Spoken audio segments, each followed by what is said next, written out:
Hey guys, welcome back. My name is Lilly Hoover, and this is Lily's Pad, a place for things like travel, product reviews, or my personal favorite, true crime, which is what we are covering here. And buckle up, do we have a doozy for you today? Honestly, if you are eating, I would suggest you come back when you aren't.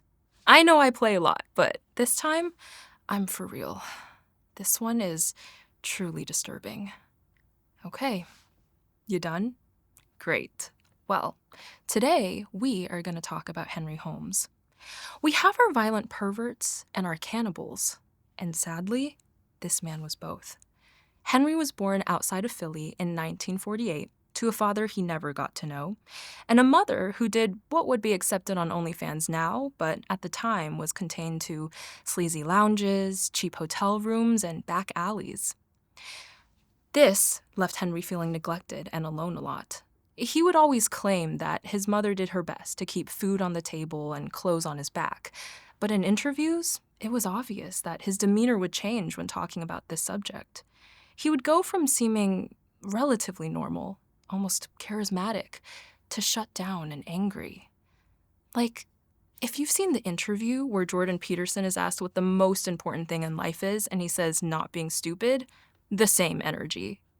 People close to the situation and who worked at the lounge with Henry's mother said that he seemed mostly like a normal, happy boy.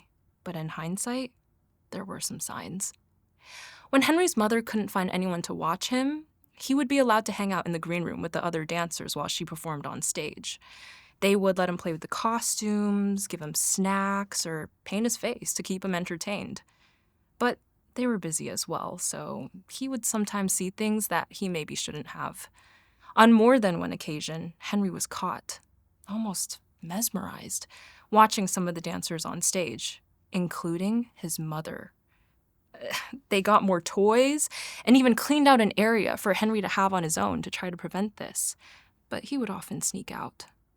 One time, Henry apparently was roaming when he likely saw his mother with a patron. She did claim that the patron had an affinity for biting her, which, of course, she would play along with and pretend to really like. Obviously, Henry was not supposed to see this. She caught him watching this happen one time. Of course, she abruptly stopped it and brought him back to the dressing room. We aren't completely sure if it was this event or something else that triggered it, but Henry started to hide in the dressing room, only to pop out and bite the dancers unexpectedly. It got so bad that he was no longer allowed in the dressing room and had to wait outside of the club whenever his mother couldn't find someone to watch him. Years of this passed by, and we can only imagine what happened to Henry while unsupervised. It is said that he eventually got into selling drugs outside of the club to help make ends meet. Flash forward 10 years later, Henry was able to leverage his charismatic personality and potential background in sales into becoming a pretty successful door-to-door salesman. He dabbled in vacuums, Tupperware, and even makeup, apparently.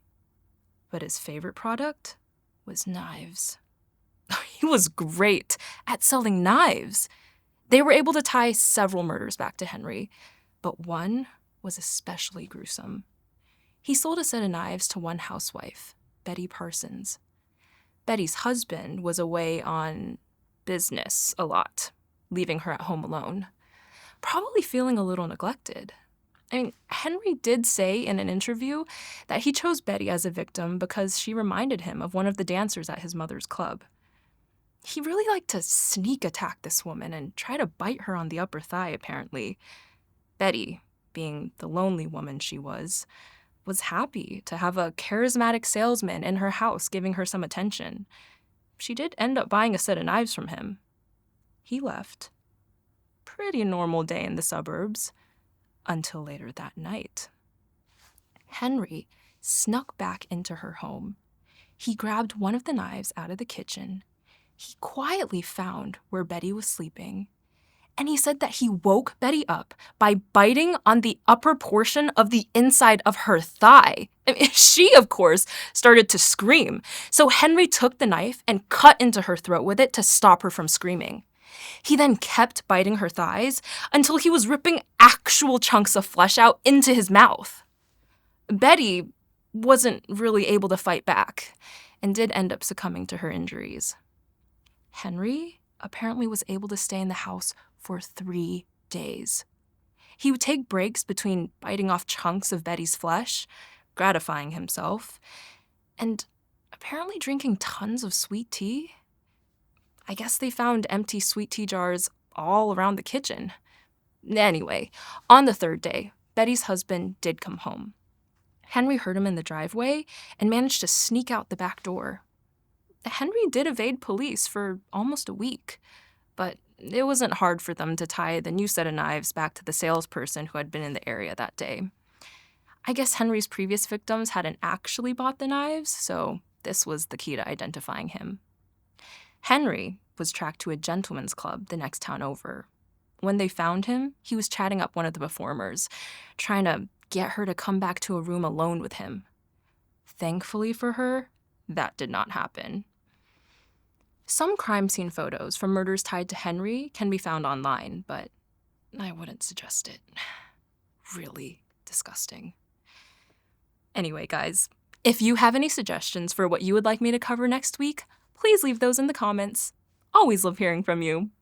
Tomorrow, I will be reviewing the top cheap internet beach dresses.